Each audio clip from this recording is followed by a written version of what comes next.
समस्त को नमस्कार मु विनय स्वागत करुँच मो यूट्यूब चैनल पुणी गोटे नुआ भिडियो सांग मैंने केमती अच्छा समस्ते आशा करें समस्ते भलरे थे ईश्वर को आशीर्वाद सदा सर्वदा समस्त सहित रही था सांग मैंने आज मुझे सहित जहाँ सेयार करने जाऊँगी म्यूजिक को लेकर म्यूजिक इंडस्ट्री अनेक सारा अकुहा कथा मुझे आपण सहित सेयार करी सांग मैंने आज सकाଳେ मुझे न्यूज देखिली बहुत खुशी होगा मन पूरा बहुत मीठा बहुत सुंदर न्यूज गोटे जे ज्योतिर्मय नायक विनर होकर आसुँच माने इंडियन आइडल रू जिते से विनर होगा भिडटा मो देखली यूट्यूब रे मुझे ओपन कली स्क्रॉल कला आसला माने सतरे विश्वास करेंगे सांग मैंने एत खुशी होगी आम ओडिशा गोटे गर्व आ गौरवर कथा यह सतरे सांग मैंने आम ओडिया झील से जेहेतु निहाती भाव आम ओडिया हिसाब से नहीं गर्व करवा उचित बहुत भल लगे मीठा भयसटा शुणापी कि भल लगे बोली मिलियन मिलियन भ्यू तांकर जाइए भी आगु जहाँ भी से गाई ओडिया गीत सब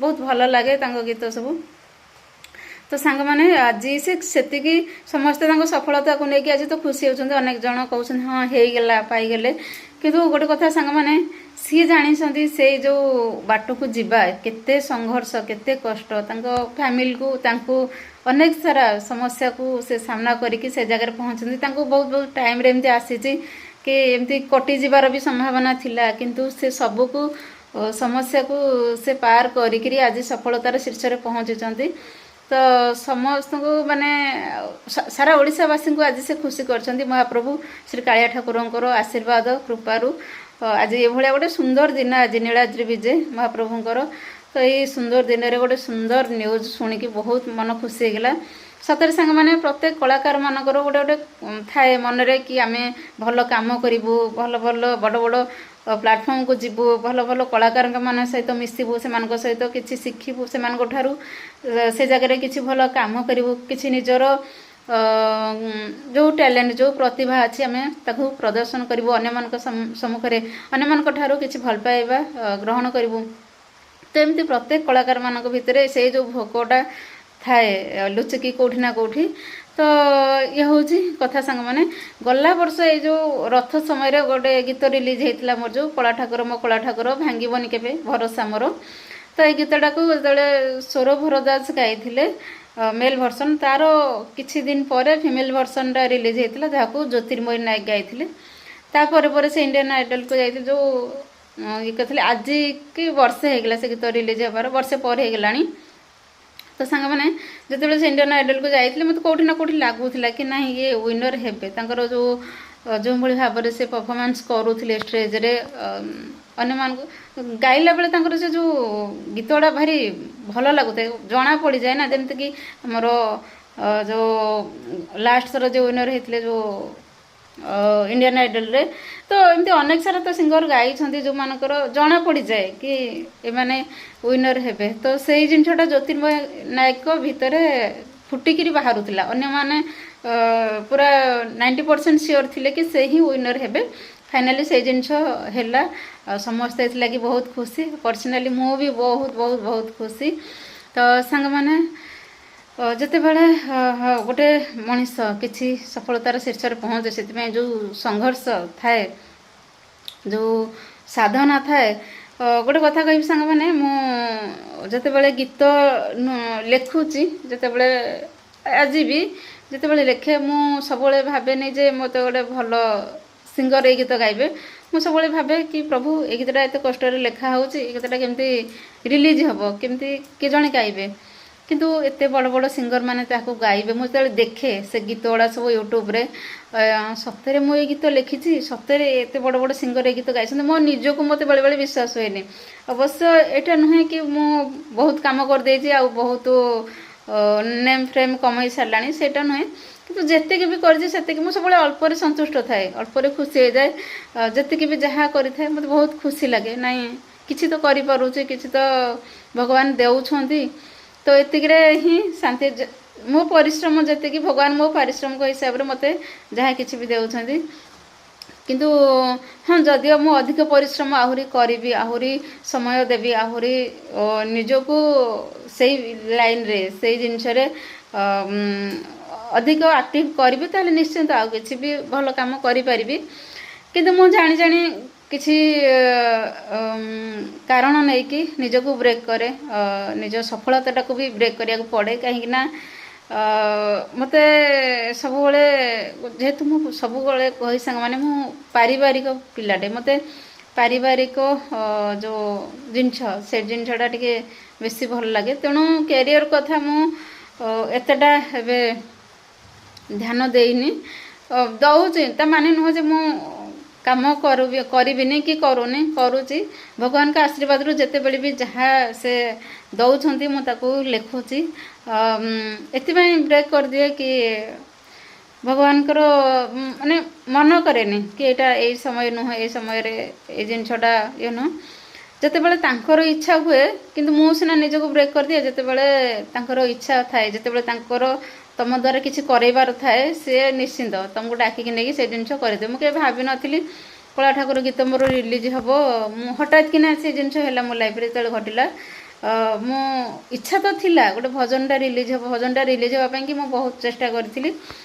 ଏମିତି ଗୋଟେ ଥିଲା ଟାଇମ୍, ପୁରା ବହୁତ ଚେଷ୍ଟା କରିକି ନିରାଶ ହେଇଯାଇଥିଲି କି ସତରେ ଭଜନ ରିଲିଜ୍ ହେଇପାରିବନି କି ହଉ ଦେଖିବା, ଯଦିଓ ନିଜର କେତେବେଳେ ସେତିକି ସମ୍ବଳ ସାମର୍ଥ୍ୟ ହେଲା ମୁଁ ନିଜେ ରିଲିଜ୍ କରିବି ଏଇ ଜିନିଷ ଭାବିଥିଲି। କିନ୍ତୁ ଏମିତି ହଠାତ୍ ହେଇଯିବ, ସେ ଭଗବାନଙ୍କର ଲୀଳା। ଯେତେବେଳେ ମୁଁ ଦେଖିଲି କି ନାଇଁ ଠିକ୍ ଠାକ୍ ଅଛି, ସବୁ ଲୋକଙ୍କୁ ଲେଖା ଆମେ ଦେଇପାରିବୁନି। କାହିଁକିନା ଆମେ ସିଙ୍ଗର ନୁହେଁ ଯେ 8-10ଟା ଗୀତ ମାନେ ଗାଇଦେଲୁ ପଠେଇଦେଲୁ, ତାଙ୍କ ଭଏସ୍ଟା, ସେ ଭଏସ୍ଟାକୁ ଦେଖିକି ଇଏ କରିବେ।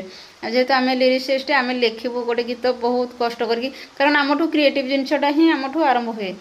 ଯେଉଁମାନେ କ୍ରିଏଟିଭ୍ରେ କାମ କରନ୍ତି ସେମାନେ ଜାଣିଥାନ୍ତି କେତେ କଷ୍ଟ ଗୋଟେ ଜିନିଷକୁ ଖୋଜିବା, ତାକୁ ସଜାଡ଼ିବା, ତାକୁ ଲେଖିକିରି। କାରଣ ଆଜିକା ଡେଟ୍ରେ କପି ହେଉଛି ନା, ଲେଖା ଚୋରି ବି ହେଉଛି, ବହୁତ ପ୍ରକାର ଇଣ୍ଡଷ୍ଟ୍ରି ସବୁ ଜାଗାରେ ହୁଏ। ତେଣୁ କେଉଁଠି ନା କେଉଁଠି ମୁଁ ଆଗ ପଛ ହେଇକି ଭଗବାନଙ୍କ ବିଶ୍ୱାସ ଭରସାରେ ସେ ଜିନିଷ ପଠେଇଥିଲି। କିନ୍ତୁ ହେଇଛି, କାମ ହେଇଛି, ସେଇଟା ଖୁସି ଲାଗୁଛି। କିଛି ବି ସେମିତି ଗର୍ଦାରୀ ହେଇନି ମୋ ସହିତ ଆଜି ଯାଙ୍ଗେ। ଏତିକି ଭଗବାନଙ୍କ ପାଖରେ ଆଶୀର୍ବାଦ, ଭଗବାନ ଅଛନ୍ତି ବୋଲି ଯାହା ବି ମୁଁ ଯେତିକି କାମ କରିଛି। ଆକ୍ଚୁଆଲି ମୋର ପଇସାରେ ମତଲବ ସେତେଟା ନଥାଏ, ମୁଁ ପଇସାକୁ ନେଇକି ଏତେ ଖୁସି ନଥାଏ। ମୁଁ ଥାଏ ହଁ ମୁଁ କାମ କଲି, 5 ଲୋକଙ୍କ ପାଖରେ ଗୀତଟା ପହଞ୍ଚିଲା, କେହି ଜଣେ ଗାଇଲେ, ଏଇଟା ହେଉଛି ଖୁସିର କଥା ମୋ ପାଇଁକି। ବାସ୍ ସେତିକି, ଭଗବାନଙ୍କର ଆଶୀର୍ବାଦ। ଆଉ ଆଗକୁ ଅନେକ ସାରା ଲେଖା ତ ଅଛି, ଏବେ ବି ଚାଲିଛି କିଛି ଲେଖା, ଦେଖାଯାଉ କ'ଣ ହେଉଛି। ଏବେ ଭାବୁଥିଲି କି ମ୍ୟୁଜିକ୍ ନେଇକି ଆଉ କିଛି କରିବି, କିନ୍ତୁ ସେ ଭଗବାନଙ୍କର ସମୟ ସେ ଯେଉଁ ଆସିଲେ ସେ ନିଶ୍ଚିନ୍ତ ଆସିବେ। ସେ ଜିନିଷ ଯେତେବେଳେ ଯାହା ହେବାର ଥିବ ସେ ତ ହେବ। ସବୁ ଜିନିଷର ଗୋଟେ ସମୟ ଥାଏ, ସେ ସମୟ ଆସିଲେ ସେ ଜିନିଷ ହୁଏ। ତ ସାଙ୍ଗମାନେ, ଇଏ ହେଉଛି ଆଜିର କଥା। ଆଉ ମ୍ୟୁଜିକ୍ରେ ସତ କଥା, ଆପଣଙ୍କୁ ଭଗବାନ ପ୍ରତ୍ୟେକ ମଣିଷକୁ କିଛି ନା କିଛି କଳା ଦେଇଥାନ୍ତି। ସେଇ କଳାକୁ ଲୋକଲୋଚନକୁ ଆଣିବା ପଛରେ ବହୁତ ସାରା କଷ୍ଟ, ବହୁତ ସାରା ସମସ୍ୟା, ବହୁତ ସାଧନା, ଏସବୁ ଜିନିଷ ନିହାତି ଆବଶ୍ୟକ। ଯିଏ ଯେତେ କଷ୍ଟ କଲା ସିଏ ସେତେ ଆଗକୁ ଯାଇପାରିବ। ଯିଏ ଯେମିତି କର୍ମ କରିବ, କଥାରେ କହିଛି, ସିଏ ସେମିତି ଫଳ। ତ ମୁଁ କର୍ମରେ ସବୁବେଳେ ସାଟିସ୍ଫାଏ ଥାଏ କି ମୁଁ ଏତିକି କର୍ମ କରୁଛି, ଏତିକି କଷ୍ଟ କରୁଛି, ଏତିକି ଫଳ ପାଉଛି, ସେଥିରେ ମୁଁ ଇଏ ଥାଏ। ଆଗକୁ ଯଦି ଅଧିକା ପରିଶ୍ରମ କରିବି, କିଛି ଜିନିଷ ଅଧିକ କିଛି ଇଚ୍ଛା କରିବି, ତ ନିଶ୍ଚିନ୍ତ ଆଉ କିଛି ଅଧିକା ହେଇପାରିବ। ତ ଦେଖାଯାଉ ଆଗକୁ କ'ଣ ସବୁ ହେଉଛି। କିନ୍ତୁ ଏପର୍ଯ୍ୟନ୍ତ ଭଗବାନ ସାଙ୍ଗରେ ଅଛନ୍ତି ଲାଇଫ୍ରେ। କେତେବେଳେ କ'ଣଟା ମୋର ଦରକାର, ମେନ୍ ଜିନିଷ ହେଲା ମୋର ସେଇଟା ହେଉଛି ମୁଁ ସବୁବେଳେ ମାଇଣ୍ଡରେ ରଖିଥାଏ। ମୋତେ ଏଇ ଜିନିଷଟା ଏବେ ଦରକାର, ଏଇଟା ମୁଁ ଚାହିଁବି, ସେ ଜିନିଷଟା ପରେ ହେଲେ ଚଳିବ। ତେଣୁ ସେଟାକୁ ମୁଁ ଟିକେ ଇଗ୍ନୋର କରିଦେଇଥାଏ, ଟିକେ ସାଇଡ଼୍ ମାରି ଦେଇଥାଏ। ତ ସାଙ୍ଗମାନେ, ଏ ଥିଲା ମ୍ୟୁଜିକ୍ ନେଇ କିଛି କଥା, ଯେଉଁ କଳା ଜଗତ, କଳାର କିଛି କଥା। ସତ କଥା ସାଙ୍ଗମାନେ, ପ୍ରତ୍ୟେକ କଳାକାରମାନଙ୍କ ଭିତରେ ନିଶ୍ଚିନ୍ତ ଗୋଟେ ଭୋକ ଥାଏ କଳାକୁ ନେଇକରି। ମୁଁ ଦେଖିଛି ଅନ୍ୟ କଳାକାରମାନଙ୍କୁ ସବୁ, ସେ ସିଙ୍ଗରମାନେ ହୁଅନ୍ତୁ, ଲିରିସିଷ୍ଟମାନେ ହୁଅନ୍ତୁ, ଡିରେକ୍ଟରମାନେ ହୁଅନ୍ତୁ, କାମକୁ ନେଇକି ଯେଉଁମାନେ ଯେତେ ଡେଡିକେଟେଡ଼୍ ହେଇକି କାମ କରନ୍ତି, ସେମାନେ ସେତେଟା ଉପରକୁ ଆଗକୁ ଯାଆନ୍ତି, ସକ୍ସେସଫୁଲ୍ ହୁଅନ୍ତି।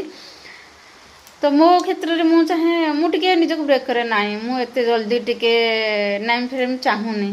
ସମସ୍ତେ ଭାବିବେ ଗୋଟେ ଇଏ କ'ଣ ଏମିତି କଥାବାର୍ତ୍ତା କରୁଛି। ସତ କଥା ସାଙ୍ଗମାନେ, କେଉଁଠି ନା କେଉଁଠି ମୁଁ ଟିକେ ନିଜକୁ ସଙ୍କୋଚ ଭିତରେ ରଖିବା ପାଇଁ ଏବେ ଚେଷ୍ଟା କରୁଛି। କାମ ତ କରୁଛି କିନ୍ତୁ ଭଗବାନଙ୍କର ଯେଉଁ ନିର୍ଦ୍ଦେଶରେ ଆଦେଶରେ ଯେତେବେଳେ ଯେଉଁ କାମଟା ମିଳୁଛି କରିଦେଇଛି, କିନ୍ତୁ ଚାହୁଁନି ସେତିକି ଲେବୁଲର ଗୋଟେ ଏବେକା ଇଏରେ।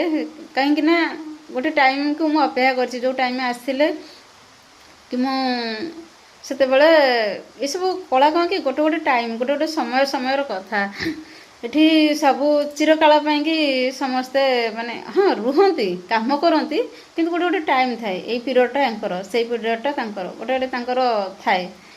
ସେ ଲିରିସିଷ୍ଟ ହୁଅନ୍ତୁ, ସିଙ୍ଗର ହୁଅନ୍ତୁ, ତ ଏମିତି କଥା। ତ ସବୁବେଳେ ଯେମିତିକି ଆଗରୁ ଥିଲେ ଆମ ଯେ ସବୁ ସିଙ୍ଗର ସବୁ, ଗୋଟେ ଟାଇମ୍ ଥିଲା ଓଡ଼ିଶାରେ କୁମାର ବାପି ଥିଲେ, ବହୁତ ଭଜନ ଭଲ ଭଲ ଭଜନ ଗାଉଥିଲେ। ଏବେ ବି ଗାଉଛନ୍ତି, କୁମାର ବାପି ଭାଇ ଗାଉଛନ୍ତି, କିନ୍ତୁ ଏବେକା ଜେନେରେସନରେ ଏବେକା ଯେଉଁ ଟାଇମ୍ରେ ଏବେ ଟାଇମ୍ ଚାଲିଛି କାହାର ନା ସୌରଭ ଭରଦ୍ୱାଜଙ୍କର, ତାଙ୍କ ଭଏସ୍ରେ ଏବେ ଭଜନ ସମସ୍ତେ ଶୁଣିବାକୁ ଭଲ ପାଉଛନ୍ତି। ତାଙ୍କର ଏଇନା ଟାଇମ୍ ଚାଲିଛି, ତାଙ୍କ ପରେ ଆଉ କିଏ ଆସିବେ? ତ ନିହାତି ସମୟ ପରେ ସମୟ ଆସିବ, ସମସ୍ତଙ୍କର କେବେ ନା କେବେ ଗୋଟେ ସମୟ ଆସିବ ଯେ ନିହାତି ସେଇ ଜିନିଷକୁ ନେଇକି ଚେଷ୍ଟା କରୁଥିବେ, କୌଣସି କାମ ସେତିକି ପରିଶ୍ରମ କରିଥିବେ, ଡେଡିକେଟେଡ୍ ହେଇଥିବେ, ତ ନିଶ୍ଚିନ୍ତ ଭଗବାନ ସମସ୍ତଙ୍କର କର୍ମର ଫଳ ଦିଅନ୍ତି, ସେ ଭଲ ହେଉ କିମ୍ବା ଖରାପ ହେଉ। ଆଉ ନିହାତି ଭାବେ ଯଦି ଆମେ କିଛି ଖରାପ ଉଦ୍ଦେଶ୍ୟ ରଖି କିଛି କରୁଥିବା ତ ସେଇଟା କେବେ ଫଳପ୍ରଦ ନ ହେଇପାରେ, କିନ୍ତୁ ଆମେ ଯଦି କିଛି ଭଲ ଉଦ୍ଦେଶ୍ୟ ରଖିକି କିଛି ଭଲ କାମ କରୁଥିବା ତ ନିଶ୍ଚିନ୍ତ ସେଇଟା ଆଜି ନହେଲା କାଲି ଫଳପ୍ରଦ ହେବ, ସକ୍ସେସଫୁଲ୍ ହେବ। ତ ସାଙ୍ଗମାନେ ଏ ଥିଲା ଆଜିର କିଛି କଥା। ଯଦି ଭିଡ଼ିଓଟି ଭଲ ଲାଗିଥାଏ ତ ପ୍ଲିଜ୍ ଲାଇକ୍, ସେୟାର ଆଣ୍ଡ ଚ୍ୟାନେଲକୁ ସବସ୍କ୍ରାଇବ୍ କରିବେ। ରହିଲି, ନମସ୍କାର। ସମସ୍ତେ ଭଲରେ ଥାଆନ୍ତୁ, ଖୁସିରେ ଥାଆନ୍ତୁ।